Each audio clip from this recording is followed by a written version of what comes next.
Good morning everyone. आज की class में हम लोग क्लॉक से रिलेटेड और डायरेक्शन से रिलेटेड जो क्वेश्चंस हैं उसके बारे में डिस्कस करेंगे, उसके कंसेप्ट को समझेंगे और इन कंसेप्ट्स के बेसिस पे आप एक्सरसाइज 5.2 कर सकते हैं। ठीक है, आप एक्सरसाइज 5.2 को अपनी कॉपी में करेंगे। ठीक है बेटा, चलिए पहला कंसेप्ट है क्लॉक। क्लॉक देखा होगा आपने, आपके सभी के घर में क्लॉक होगा ही। क्लॉक में टोटल 12 पार्ट्स होते हैं, 1 से लेके 12 तक का नंबर लिखा रहता है इसमें। देखा है आपने, 1 से लेके 12 तक उसमें काउंटिंग लिखी रहती है। तो क्लॉक जो होता है वो कैसा होता है, सर्कुलर होता है। एक सर्कल होता है क्लॉक, यानी एक सर्कल को अगर हम 12 पार्ट्स में डिवाइड कर दें तो कितना एंगल बनेगा। एक सर्कल जो है उसको हम बोलते हैं 360 डिग्री का एंगल। सर्कल जो होता है वो 360 डिग्री का एंगल होता है। और अगर हम 360 डिग्री को 12 पार्ट्स में डिवाइड कर दें तो कितना एंगल बनेगा। 360 डिवाइडेड बाई 12 से इसको सॉल्व करेंगे, 12 3 जा 36, 30 डिग्री। यानी कि जब मिनट हैंड या आवर हैंड, कोई भी हैंड है उसका क्लॉक का, जो वो 5 मिनट मूव करता है, मिनट हैंड 5 मिनट मूव करेगा, यानी 12 पे है मिनट हैंड और वो 1 पे आ गया, तो 12 से 1 पे जब आएगा तो उसके बीच में कितना एंगल बनेगा, 30 डिग्री का। ये आपको याद रखना है। इसको दो तरीके से हम बोल सकते हैं कि टोटल 12 पार्ट्स हैं, तो एक पार्ट अगर मूव करता है वो, है ना, 1 स्टेप आगे जाता है, तो एक स्टेप में 30 डिग्री का एंगल बनेगा। या फिर आप दूसरे लैंग्वेज में ये कह सकते हो कि अगर 5 मिनट्स मूव होता है, मिनट हैंड अगर 5 मिनट्स मूव करता है, उस केस में 30 डिग्री का एंगल बनाता है वो। ये बहुत इंपॉर्टेंट टॉपिक है, इसको याद रखोगे तभी आप क्लॉक के क्वेश्चंस कर सकते हो। क्लॉक के क्वेश्चन में 2 तरह के क्वेश्चन पूछे जाते हैं। एक तो पूछेंगे कि fraction, what part of the clock, और दूसरा पूछते हैं कि कितना एंगल बनेगा, कितना फ्रैक्शन होगा और कितना एंगल होगा। ये 2 तरह के क्वेश्चंस होते हैं। तो फ्रैक्शन वाले में आप जो है उसके टोटल हम ले लेंगे 12 पार्ट्स, है ना। एक सर्कल है, क्लॉक एक सर्कल है, उसके टोटल कितने पार्ट्स हैं, 12। टोटल हमेशा 12 आता है। डिनोमिनेटर में हम टोटल को लिखते हैं। जब भी फ्रैक्शन लिखना होता है तो फ्रैक्शन में हम डिनोमिनेटर में टोटल 12 लिखते हैं। टोटल जो होगा वही लिखेंगे। यहाँ पर 12 है तो 12 लिखेंगे। ठीक है, फ्रैक्शन जब भी लिखना होगा तो फ्रैक्शन में क्या करते हैं कि न्यूमरेटर में तो आता है पार्ट, जितना हमें चाहिए, और डिनोमिनेटर में आता है टोटल। ठीक है, तो एक सर्कल में 12 पार्ट्स होते हैं, तो टोटल 12 आएगा इसमें। ठीक है, और जब हमें एंगल फाइंड करना होगा तो हम एंगल में ये देखेंगे कि कितना स्टेप मूवमेंट हुआ है या फिर कितने मिनट मूवमेंट हुई है। 5 मिनट मूवमेंट हुई है तो 30 डिग्री का एंगल बनेगा। 10 मिनट मूवमेंट हुआ है तो 60 डिग्री का एंगल बनेगा। 30 मिनट मूवमेंट हुआ है तो 90 डिग्री का एंगल बनेगा। ये समझ आ रहा है। इसी तरह से हम ये भी कह सकते हैं कि अगर मिनट हैंड एक स्टेप मूव हुआ है तो कितने डिग्री का एंगल बनेगा, 30 डिग्री का। मिनट हैंड अगर 2 स्टेप मूव हुआ है, यानी 12 पे है, 12 के बाद 1 और 2 पे आ गया, मतलब 12 से 2 पे आ गया, तो कितने डिग्री का एंगल बनेगा, 60 डिग्री का। 12 पे है मिनट हैंड और 3 पे आ गया है, 3 स्टेप मूव हुआ है, कितने डिग्री का एंगल बनेगा, 30 × 3 = 90 डिग्री का। यानी आपको ये याद रखना है कि एक स्टेप में कितने डिग्री का एंगल बनता है, 30 डिग्री का। या 5 मिनट में कितने डिग्री का एंगल बनेगा, 30 डिग्री का। अगर आवर एंड की बात हो रही है तो आवर एंड में क्या होगा कि 1 आवर में, सपोज 12 पे है आवर एंड, तो 1 आवर के बाद आवर एंड जो है 1 पे आएगा, तो 1 आवर में 30 डिग्री का एंगल बनेगा अगर आवर एंड की बात हो रही है तो। और मिनट हैंड की बात हो रही है तो मिनट हैंड में क्या होगा कि 5 मिनट में 30 डिग्री बनेगा। आई थिंक ये कंसेप्ट आपको समझ आ गया होगा। इसको आपको समझना है अच्छी तरह से, 2-3 बार इसको देखना, अच्छी तरह समझ आ जाएगा आपको। There are 12 parts of a clock, so minute hand of a clock turn by 360/12 = 30 degree in 5 minutes. अगर वो एंगल पूछेंगे तो 5 मिनट में 30 डिग्री, और पूछेंगे कितना फ्रैक्शन मूवमेंट हुआ है, तो एक ही पार्ट मूव हुआ है अभी तो हम न्यूमरेटर में 1 लेंगे और डिनोमिनेटर में कितना लेंगे, टोटल कितना था 12, तो फ्रैक्शन कितना आ जाएगा 1/12 पार्ट। ठीक है, समझ आ गया। देखिए अभी क्वेश्चन से आपको समझ आएगा। क्वेश्चन नंबर 1 है, इसमें जो मिनट हैंड है वो 3 से 9 पे मूव हो रहा है। पहले स्टार्टिंग में 3 पे था और फिर बाद में 9 तक चला गया वो। तो कितने स्टेप आगे गया है, 6 स्टेप, 4 5 6 7 8 9, देयर आर 6 स्टेप। तो फ्रैक्शंस अगर हमें निकालना है तो फ्रैक्शन में क्या करेंगे कि कितने स्टेप मूवमेंट हुई है उसको हम रखेंगे न्यूमरेटर में, और टोटल कितना रखना है 12, तो 6/12 हाफ आ जाएगा। ठीक है, और एंगल कितना बनेगा इसमें 5 मिनट में 30 डिग्री, और you can say that 1 step में 30 डिग्री। यहाँ पे कितने स्टेप मूवमेंट हुई है 6 स्टेप, तो 6 × 30 = 180 डिग्री। ये भी पूछा जा सकता है कि कितने राइट एंगल बनेंगे।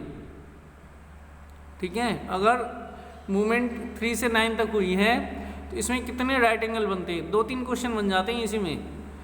ठीक है, कितने राइट एंगल बनेंगे, एक राइट एंगल में 90 डिग्री का होता है, यहाँ एंगल 180 डिग्री बन रहा है, तो कितने राइट एंगल बनेंगे 2 राइट एंगल। समझ आ गया बेटा। ऐसे अब दूसरा क्वेश्चन है 4 to 7, कितने स्टेप मूवमेंट हुई है 3 स्टेप, 5 6 and 7। मिनट हैंड 4 पे है और 7 पे आ गया है, तो कितने स्टेप उसे चलना पड़ेगा 3 स्टेप। 4 से पहले 5 पे जाएगा एक स्टेप, फिर 5 से 6 पे जाएगा दूसरा स्टेप, और 6 से 7 पे जाएगा तीसरा स्टेप। तो 3 और डिवाइडेड बाय 12 करेंगे, क्योंकि टोटल हमें 12 लेना होता है हमेशा। 3/12 = 1/4 आ जाएगा। ये तो फ्रैक्शन हो गया। और एंगल कितना बनेगा 3 × 30, क्योंकि एक स्टेप में 30 डिग्री है, 3 स्टेप मूवमेंट हुई है, तो 3 × 30 = 90 डिग्री आ जाएगा। और इसमें कितने राइट एंगल बनेंगे, एक राइट एंगल, क्योंकि एक राइट एंगल में 90 डिग्री का एंगल होता है, तो यहाँ 90 डिग्री बन रहा है इसलिए एक राइट एंगल होगा। 12 से 9 है, मिनट हैंड 12 पे है और फिर बाद में 9 तक मूव हुआ है, कितने स्टेप मूवमेंट हुई है 9 स्टेप, तो यहाँ में 9/12 आ जाएगा। इसको सॉल्व करेंगे, 3 × 3 = 9, 3 × 4 = 12, 3/4 आ जाएगा। और अगर हम एंगल निकालना चाहें इसमें तो कितना एंगल आ जाएगा 9 × 30, 9 × 30 = 270 डिग्री। 270 डिग्री है तो इसमें कितने राइट एंगल बनेंगे 3 राइट एंगल बनेंगे, क्योंकि एक राइट एंगल में 90 डिग्री होता है, तो 92 × 180 और 93 × 270, 270 डिग्री में 3 राइट एंगल बनेंगे। ऐसे ही मिनट हैंड 6 पे है और 6 से फिर वो 3 पे मूव हो गया है, तो 6 से पहले वो 12 पे जाएगा, 6 स्टेप ये हो गया, और फिर 12 से 3 पे जाएगा, 3 स्टेप ये हो गया, तो 6 और 3 9 स्टेप मूवमेंट हो गया है। तो 9 स्टेप 9/12 हो जाएगा। 9/12 को सॉल्व करेंगे कितना आ जाएगा, ये 3/4 आ जाएगा। इसको भी अगर हमें एंगल फाइंड करना है इसमें तो 9 × 30 डिग्री = 270 डिग्री आ जाएगा। और कितने राइट एंगल्स होंगे, तो 3 राइट एंगल्स होंगे। ठीक है, क्वेश्चन 1 में इन्होंने जो पूछा होगा आपको उतना ही करना है। मैंने तो सारी पॉसिबिलिटी इसमें बता दी है। फ्रैक्शन भी पूछा जा सकता है, एंगल भी पूछा जा सकता है, और राइट एंगल भी पूछा जा सकता है। ठीक है, तो इन तीनों में से जो भी होगा क्वेश्चन में उसी का आंसर आपको लिखना है, सभी का आंसर नहीं लिखना है आपने। अगर क्वेश्चन में इन्होंने फ्रैक्शन पूछा है तो आप फ्रैक्शन लिखेंगे, एंगल पूछा है तो एंगल लिखेंगे, और राइट एंगल पूछा है तो राइट एंगल लिखेंगे। समझ आ गया। एक चीज़ और आपको याद रखना है इसमें कि जैसे अभी यहाँ देख रहे हैं कि 3 to 9 क्वेश्चन 1 जो है, क्वेश्चन 1 का फर्स्ट पार्ट मूवमेंट कितनी हुई है 3 से 9 तक, तो इसमें कितनी राइट एंगल बनी है 2 राइट एंगल। कितने स्टेप मूवमेंट हुआ है 6 स्टेप। और 4 to 7 में 3 स्टेप मूवमेंट हुआ है, 1 राइट एंगल बना है। 12 से 9 में 9 स्टेप मूवमेंट हुआ है, 3 राइट एंगल बना है। तो एक ये याद रखने वाली बात है कि क्वेश्चन ऐसा भी आ जाता है कि 3 से स्टार्ट होगा और 1 राइट एंगल मूव होगा, तो अगर 1 राइट एंगल मूव होता है तो वो कहाँ पे पहुँचेगा फिर वो, तो आपको याद रखना है कि एक राइट एंगल में कितने स्टेप की मूवमेंट होती है 3 स्टेप की। तो अगर 4 से स्टार्ट हो रहा है और 1 राइट एंगल की मूवमेंट है तो कितना आएगा 4 + 3 7, 7 पे जाके स्टॉप हो जाएगा। 4 से स्टार्ट हुआ है, 2 राइट एंगल की मूवमेंट है, तो 2 राइट एंगल में कितने स्टेप मूवमेंट होगी? 6 स्टेप। तो 4 और 6 कितना हो जाएगा? 10 पे जाके स्टॉप हो जाएगा। समझ आ रहा है? 12 से स्टार्ट हुआ है, 12 से स्टार्ट होने के बाद 3 राइट एंगल मूव हुआ है, तो 3 राइट एंगल में कितने स्टेप मूवमेंट होगी? 9 स्टेप। तो 12 से स्टार्ट हुआ है तो 9 पे जाके फिर वो स्टॉप हो जाएगा।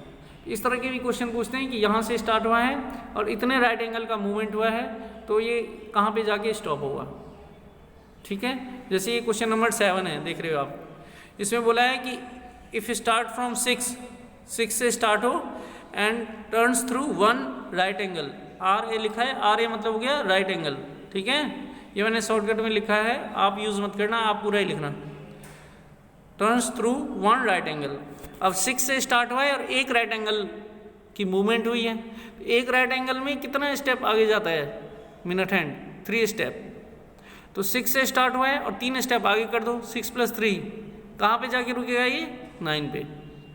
इसी तरह से बी पार्ट है 7th का, इसमें बोला है कि 10 से स्टार्ट हुआ है और 3 राइट एंगल से टर्न किया है इसने। 3 राइट एंगल में कितने स्टेप होंगे? 9 स्टेप। अब 10 के बाद आप 9 स्टेप काउंट करो, तो ये कहाँ पे आके रुकेगा? 7 पे। ठीक है, तो अगर 10 से स्टार्ट होता है, 3 राइट एंगल्स मूवमेंट होती है, तो फिर ये 7 पे आके रुकेगा। इस तरह के क्वेश्चंस भी आते हैं, इसमें मैंने बहुत सारे क्वेश्चन बताए हैं आपको। फ्रैक्शन का क्वेश्चन भी पूछा जा सकता है। फ्रैक्शन क्वेश्चन में जितने पार्ट मूवमेंट होगा, जितना स्टेप मूवमेंट होगा, उतना हम न्यूमरेटर में रखेंगे, टोटल डिनोमिनेटर में रखेंगे, सॉल्व कर देंगे तो फ्रैक्शन आ जाएगा। अगर वो एंगल पूछेंगे तो एक स्टेप में 30 डिग्री का होता है या फिर 5 मिनट में 30 डिग्री का होता है। दोनों में से जो भी दिया हुआ उसको यूज़ करके आप एंगल फाइंड कर सकते हैं। राइट एंगल भी इसी तरह से फाइंड कर सकते हैं। इस तरह 7 क्वेश्चंस में दिया हुआ है कि इतने से स्टार्ट हो रहा है, इतना राइट एंगल मूव कर रहा है, तो कहाँ पे स्टॉप होगा, तो हम वो भी बता सकते हैं। क्वेश्चन नंबर 5 जो है क्वेश्चन नंबर 1 की तरह ही है, इसको आप स्वयं करेंगे। Do it your self, DIY लिखा है, इसका मतलब do it your self. I think समझ आ गया होगा आपको, है ना। कोई भी प्रॉब्लम हो आप कमेंट कीजिएगा, मैं आपको उसका सोल्यूशन बताऊंगा। ठीक है बेटा। इसके बाद नेक्स्ट क्वेश्चन नंबर 2 है। क्वेश्चन 2 में ये बोला है इन्होंने, जो मिनट हैंड है वो 12 से स्टार्ट हो रहा है और हाफ रेवोल्यूशन, रेवोल्यूशन बताया आपको। रेवोल्यूशन क्या होता है कि ये जो होता है ना कंप्लीट सर्कल, इसको हम बोलते हैं 1 रेवोल्यूशन। इसको क्या बोलेंगे? 1 revolution. This is called 1 revolution. और ये हाफ अगर चक्कर लगा रहा है किसी ये, तो इसको क्या बोलेंगे? Half revolution. ये हाफ रेवोल्यूशन हो जाएगा। इस तरह से अगर ये 1/4 ये 90 डिग्री का एंगल मूव कर रहा है, तो इसको क्या बोलेंगे? 1/4 ऑफ रेवोल्यूशन। ये याद रखना है। जो सर्कल होता है, सर्कल के 4 पार्ट्स होते हैं, है ना। सर्कल को आप 4 पार्ट्स में कर दो, तो ये तो हो गया 1/4 और इन दोनों को मिला के हो गया हाफ। ठीक है, और ये पूरा सर्कल हो गया 1 रेवोल्यूशन। समझ आ गया? बहुत ही सिंपल है। हाफ रेवोल्यूशन मतलब आधा चक्कर, 1 रेवोल्यूशन मतलब पूरा चक्कर, एक पूरा राउंड लगाएंगे, और 1/4 रेवोल्यूशन मतलब पूरे सर्कल का 1/4 हिस्सा, 1 क्वाड्रेंट। ठीक है, तो इसमें आपको ये याद रखना है कि 1/4 रेवोल्यूशन में लिख लेना कहीं पे। ठीक है, ये नोट है, लिख लेना। 1/4 रेवोल्यूशन में कितने स्टेप की मूवमेंट होगी? 3 स्टेप की। ठीक है, नोट लिख के और लिख लेना आप। 1/4 रेवोल्यूशन में मिनट हैंड कितना स्टेप मूवमेंट करेगा? 3 स्टेप। 1/4 रेवोल्यूशन में 3 स्टेप, हाफ रेवोल्यूशन में 6 स्टेप, फिर 3/4 रेवोल्यूशन में 9 स्टेप और कंप्लीट रेवोल्यूशन में 12 स्टेप। ये 4 चीज़ें आपको याद रखनी है। कॉपी में लिख लेना, रिमार्क लिख के, और ये लिख लेना। ठीक है बेटा। आप देखिए क्वेश्चन ये बोला है कि 12 से स्टार्ट हुआ है और हाफ रेवोल्यूशन हो रहा है। हाफ रेवोल्यूशन में मैंने क्या बताया कितने स्टेप होगा? 6 स्टेप। तो 12 से लेके और 6 स्टेप मूव करेंगे, तो कहाँ पे स्टॉप होगा मिनट हैंड? 6 पे आके स्टॉप हो जाएगा। ये डायग्राम में दिख रहा होगा आपको, 6 पे जाके स्टॉप हो रहा है। इस तरह से जो सेकेंड क्वेश्चन है इसमें 2 से स्टार्ट हुआ है और हाफ रेवोल्यूशन में कितना स्टेप मूवमेंट होता है? 6 स्टेप। 2 के बाद 6 स्टेप काउंट करेंगे या फिर सिंपली 2 में 6 ऐड कर दो, 6 + 2 कितना आएगा? 8। तो मिनट हैंड कहाँ पे जाके रुक जाएगा? 8 पे जाके रुक जाएगा। इस तरह के क्वेश्चन भी पूछे जाते हैं। समझ आ रहा है? रिमार्क में जो मैंने बताया वो आपको समझ आ गया, वो लिख लेना आपने कॉपी में। वेरी इंपॉर्टेंट रिमार्क है। 1/4 रेवोल्यूशन में 3 स्टेप मूवमेंट होती है मिनट हैंड, हाफ रेवोल्यूशन में 6 स्टेप मूवमेंट होती है एंड 3/4 रेवोल्यूशन में 9 स्टेप और 1 कंप्लीट रेवोल्यूशन में 12 स्टेप की मूवमेंट होती है। क्लियर है? ओके। इसके बाद नेक्स्ट जो है टॉपिक आपका ये डायरेक्शन है। अभी हमने क्लॉक के बारे में पढ़ा था, जो कंसेप्ट बताया है उसके बेसिस पे क्लॉक से रिलेटेड सारे क्वेश्चंस कर लेंगे आप। अब जो है हम डायरेक्शंस के बारे में पढ़ेंगे। डायरेक्शन 4 टाइप के होते हैं, आपने सुना ही होगा, east, west, north and south. 4 तरह के डायरेक्शन होते हैं। तो जनरली प्लेस टू प्लेस जो है वो डायरेक्शंस चेंज होता है ना। लेकिन जब आप कॉपी पे ड्रॉ करोगे या किसी पेज पे ड्रॉ करोगे तो डायरेक्शंस हमेशा फिक्स होते हैं, वो चेंज नहीं होते हैं। हमेशा क्या होगा कि ईस्ट इधर की तरफ ही होगा, फिर यहाँ वेस्ट होता है, यहाँ नॉर्थ और यहाँ साउथ, ये फिक्स है, ये कभी चेंज नहीं होता है। याद रहेगा आपको, east, west, north and south. अब इन दोनों के बीच का एंगल कितना होता है? 90 डिग्री होता है। इस बात को आपको ध्यान रखना है, ठीक है। 2 डायरेक्शन के बीच का एंगल कितना डिग्री होगा? 90 डिग्री, ठीक है। इतना क्लियर है? अच्छा, इसके बाद नेक्स्ट है इसमें clockwise direction and anti clockwise direction. Clockwise नाम से ही पता चल रहा है क्लॉकवाइज। क्लॉकवाइज क्या होता है कि जिधर क्लॉक मूवमेंट करती है, क्लॉक के जो हैंड्स हैं जिस डायरेक्शन में मूवमेंट होती है क्लॉक के हैंड्स की, उसको बोलते हैं क्लॉकवाइज डायरेक्शन। और उसका जो उल्टा होता है उसको बोलते हैं एंटी क्लॉकवाइज डायरेक्शन, ठीक है। ये 2 चीज़ें आपको याद रखनी है, clockwise direction and anti clockwise direction, ठीक है। अच्छा, अब ये इसके बाद ये देखेंगे आप, यहाँ पे डायरेक्शन बताया हुआ है east, west, north, south. 1/4 revolution, ये एक रिमार्क है, ये याद रखना है आपको। 1/4 रेवोल्यूशन में 90 डिग्री का एंगल बनता है और एक राइट एंगल बनता है, ये याद रखना है आपको। 1/4 ऑफ ए रेवोल्यूशन अगर होगा तो 90 डिग्री का एंगल बनेगा, एक राइट एंगल बनेगा, ये पहला फिगर है। फिर दूसरा फिगर है, इसमें हाफ रेवोल्यूशन है, आधा चक्कर लगाया है। आधे चक्कर में 180 डिग्री का एंगल बनेगा, 180 डिग्री का, और इसमें 2 राइट एंगल बनते हैं। इसी तरह से 3/4 रेवोल्यूशन अगर होगा तो 3/4 ऑफ ए रेवोल्यूशन में 270 डिग्री का एंगल बनेगा और इसमें 3 राइट एंगल बनेंगे।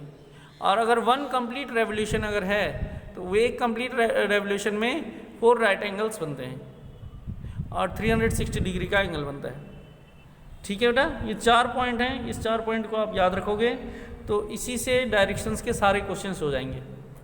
कभी वो रेवोल्यूशन पूछ सकते हैं, कभी वो एंगल पूछेंगे, कभी वो राइट एंगल पूछेंगे कि कितना राइट एंगल बनेगा, यहाँ से यहाँ तक जाएंगे तो कितना रेवोल्यूशन होगा, है ना। यहाँ से यहाँ तक जाएंगे तो कितने डिग्री का एंगल बनेगा, या फिर यहाँ से स्टार्ट करेंगे इतने डिग्री से मूवमेंट करेंगे तो किस डायरेक्शन में पहुँच जाएंगे, यहाँ से स्टार्ट करेंगे इतना रेवोल्यूशन करेंगे तो किस डायरेक्शन में पहुँच जाएंगे।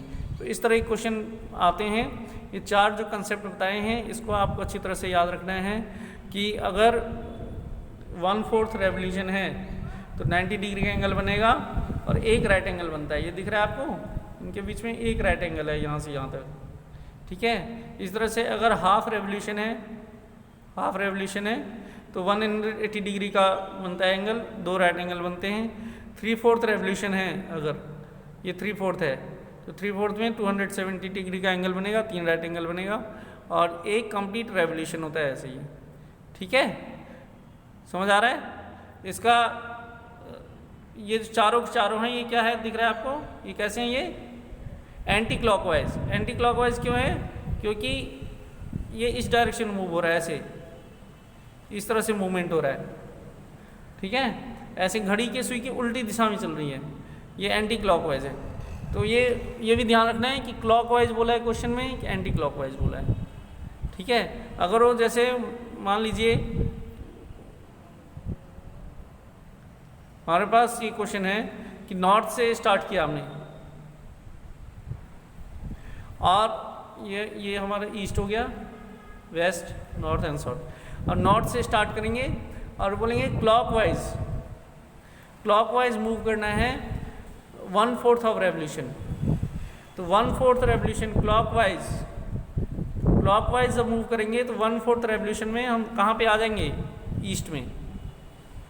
और अगर ये होगा कि 1/4 रेवोल्यूशन करना है एंटी क्लॉकवाइज, तो फिर आप कहाँ पहुँचोगे, वेस्ट में।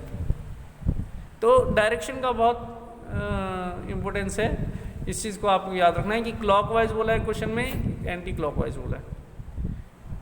ठीक है, चलिए अभी क्वेश्चन करते हैं, आपको और अच्छी तरह समझ आ जाएगा। क्वेश्चन नंबर 3 है ये 5.2 का। इसमें बोला है इन्होंने कि starting from east and turn half revolution clockwise. East से स्टार्ट करेंगे और क्लॉकवाइज हाफ रेवोल्यूशन, आधा चक्कर लगाएंगे, तो कहाँ पर पहुँचेंगे, वेस्ट में, फेसिंग एट वेस्ट। ये दिख रहा है आपको, यहाँ पे डायग्राम बना है, फेसिंग एट वेस्ट, इस तरह से बनाना है आपको। इस तरह से बोला है इन्होंने, स्टार्टिंग फ्रॉम वेस्ट से स्टार्ट करें, 3/4 रेवोल्यूशन लें और एंटी क्लॉकवाइज जाएं। अब यहाँ पे एंटी क्लॉकवाइज बना हुआ है, दिख रहा है आपको डायग्राम में। वेस्ट से स्टार्ट किया है और 3/4 रेवोल्यूशन हमने लिया है, ठीक है। और किस डायरेक्शन में लिया है, एंटी क्लॉकवाइज। कहाँ पहुँचेंगे, नॉर्थ में। तो हम क्या लिख देंगे, फेसिंग एट नॉर्थ। ऐसे डायग्राम बनाना है, डायग्राम बनाने के बाद फिर आप नीचे लिख देंगे कहाँ पहुँचे, ठीक है। क्वेश्चन 4 है, इसमें बोला है इन्होंने कि ईस्ट से स्टार्ट किया हमने, ठीक है, और फिर नॉर्थ में पहुंचा है। ये कितनी रेवोल्यूशन हुई है, ये भी पूछा जा सकता है। तो अभी यहाँ दिख रहा है कितनी रेवोल्यूशन हुई है, 3/4 हुआ है ना, 3/4 रेवोल्यूशन हुआ है। जो बी पार्ट है, बी पार्ट में बोला है कि साउथ से स्टार्ट करेंगे और ईस्ट में, साउथ से स्टार्ट करेंगे और ईस्ट में जाके स्टॉप होंगे। और कैसे जाना है हमें, क्लॉकवाइज, ठीक है, क्लॉकवाइज जाना है। तो कितना रेवोल्यूशन होगा इसमें, कितना रेवोल्यूशन हो जाएगा, क्लियर दिख रहा है आपको, 3/4 होगा, ये 3 पार्ट हो रहा है, 3/4 हो जाएगा। इसके बाद क्वेश्चन नंबर 6 में इन्होंने पूछा है कितने राइट एंगल्स बनेंगे, ठीक है। अभी बताया मैंने, इसमें कुछ भी क्वेश्चन पूछा जा सकता है। 2-3 क्वेश्चन होते हैं कि कितना रेवोल्यूशन होगा, कितने राइट एंगल बनेंगे, कितनी डिग्री का एंगल बनेगा, ठीक है। ये तीनों क्वेश्चन हो सकते हैं। ये क्वेश्चन हो सकता है कि हमने यहाँ से स्टार्ट किया, इतना हमने रेवोल्यूशन लगाया, तो कहाँ जाके हम रुकेंगे। यहाँ से स्टार्ट किया, इतने राइट एंगल से हमने मूवमेंट किया, तो कहाँ स्टॉप होंगे, कुछ भी पूछा जा सकता है। तो स्टार्टिंग में ये 4 कंसेप्ट बताए हैं, ये 1/4 रेवोल्यूशन, हाफ रेवोल्यूशन, 3/4 और 1, ये चारों के चारों आपको याद रखना है अच्छी तरह से। और ये 2 डायरेक्शन, क्लॉकवाइज, एंटी क्लॉकवाइज, इससे सारे क्वेश्चन हो जाएंगे। अभी इसमें क्वेश्चन नंबर 6 में बोला है इन्होंने कि साउथ से स्टार्ट करेंगे और एक राइट एंगल से मूव करेंगे क्लॉकवाइज। तो कहाँ पे मूवमेंट, कहाँ पे पहुँचेंगे आप, ये यहाँ पे हमारा ईस्ट है, east, west, north and south. तो साउथ से स्टार्ट करेंगे और एक राइट एंगल मूवमेंट करना है, और किस डायरेक्शन में करना है, क्लॉकवाइज। कहाँ पहुँचोगे आप, वेस्ट में। एक राइट एंगल इतना होता है, ये साउथ से वेस्ट में पहुँच जाएंगे। अब ये बी पार्ट है इसका, नॉर्थ से स्टार्ट करना है और एंटी क्लॉकवाइज आपको मूवमेंट करनी है, ठीक है, एंटी क्लॉकवाइज मूवमेंट करनी है। और ईस्ट में पहुँचना है तो कितने राइट एंगल बनेगा, 3 राइट एंगल बनेगा, ठीक है। एक राइट एंगल ये हो गया, 1, 2 और 3 राइट एंगल बन रहा है, दिख रहा है। नॉर्थ से ईस्ट में आएंगे तो 3 राइट एंगल बनेगा। इस तरह के क्वेश्चंस हैं, ये आपको सारे क्वेश्चंस करने हैं एक्सरसाइज 5.2 के। आई थिंक प्रॉब्लम आएगी नहीं अब करने में। फिर भी किसी बच्चे को कोई समस्या आती है तो वो बच्चा कमेंट कर देगा, ठीक है, मैं उसका सॉल्यूशन ज़रूर भेजूँगा, ठीक है बेटा। ये क्लॉक और डायरेक्शन, इसके कंसेप्ट आप लिख लेना और वीडियो को अच्छी तरह से देख लेना 1-2 बार, ठीक है। बहुत ही ईजी एक्सरसाइज है, आराम से आप सारे क्वेश्चंस कर सकते हैं, कोई प्रॉब्लम नहीं है। ठीक है, आई होप आपको समझ आ गया होगा। ठीक है, कोई प्रॉब्लम हो आप कमेंट कीजिए, मैं सॉल्यूशन भेजूँगा। ठीक है बेटा, थैंक्स फॉर वॉचिंग।